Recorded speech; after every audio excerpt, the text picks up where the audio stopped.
Long ago, in a golden kingdom surrounded by mountains and rivers, there lived a king named Arvind.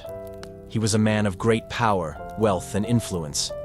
His palace was made of marble, with tall, shining towers, wide courtyards, and fountains that sparkled in the sunlight.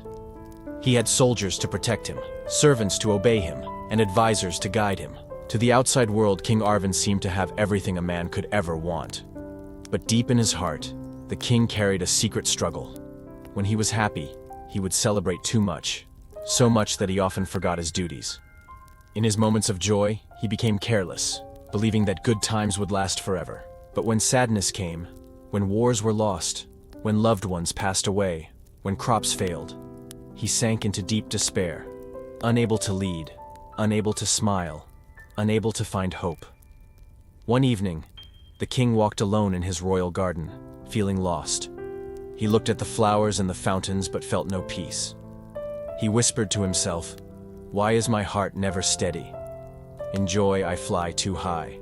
In sorrow I fall too low. Is there no way for me to find balance in this life?"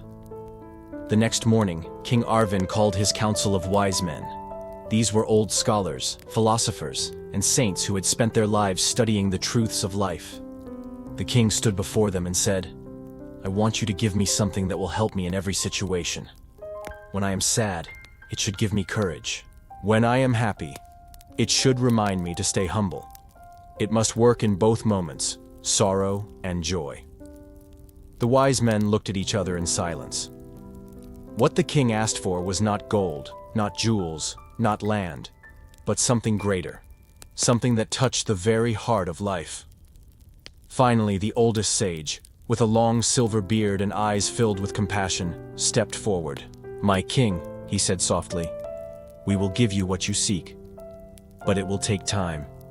Come back to us in 7 days." The king agreed. For 7 days, the sages thought deeply. They searched their books, prayed in temples, and meditated in silence. At last, they came together with an answer. On the 7th day, the king entered the council hall. The oldest sage walked to him with a small golden ring. It looked simple, just a plain circle of gold.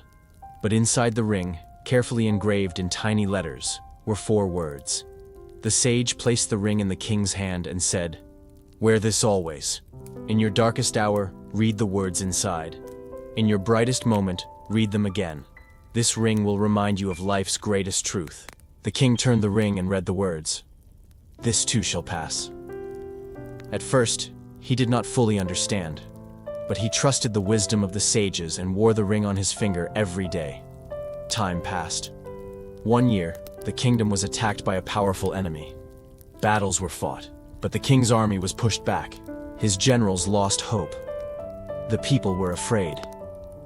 Alone in his chamber one night, the king felt the weight of despair. He thought of surrendering. He thought all was lost. In that dark hour, his hand touched the ring. He looked at the words, "This too shall pass." The king closed his eyes and breathed deeply.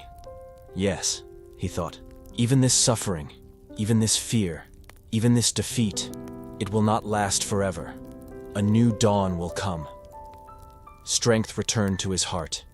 He gathered his army, inspired his people, and fought again with renewed courage. In time, the enemy was driven away. The kingdom was safe.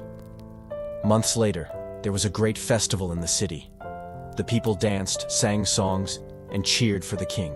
Arvind sat on his throne, filled with pride and joy. Fireworks lit the night sky. Servants bowed. Musicians played. The king smiled and thought, "I am the greatest ruler in the land. This joy will last forever." But as he raised his golden cup to celebrate, his eyes fell on the ring again. He read the words, "This too shall pass." The smile on his face softened. He placed the cup down slowly. "Yes," he whispered, "even this joy is not forever. I must not become blind with pride. I must stay humble and serve my people with wisdom." The ring had saved him once more. Not from despair this time, but from arrogance. Years went by. Whenever the king faced sorrow, when his beloved queen fell ill, when droughts came, When mistakes burdened his heart, he looked at the ring and remembered, "This too shall pass."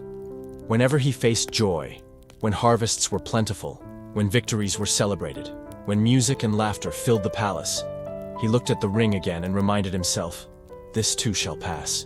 Slowly, his heart became steady like a calm river. He no longer lost himself in despair or pride. He became a king of balance, a ruler of wisdom. His people loved him not just for his power, but for his compassion, his patience, and his humility. One day, when King Arvind was old and gray, he gathered his children and advisors. He lifted his hand and showed them the golden ring. "This ring has been my greatest teacher," he said. "It taught me that nothing in this world is permanent. Joy comes and goes. Sorrow comes and goes. Success and failure, pride and pain, all of them pass. What matters is how steady we remain, how wisely we act, and how kindly we live." If you remember these words, you will never be destroyed by sadness, nor blinded by pride. The young princes, princesses, and ministers bowed their heads. They knew these words would guide the kingdom long after the king was gone. And so, King Arvind passed into history, remembered not just as a ruler of wealth and power, but as the wise king with the golden ring,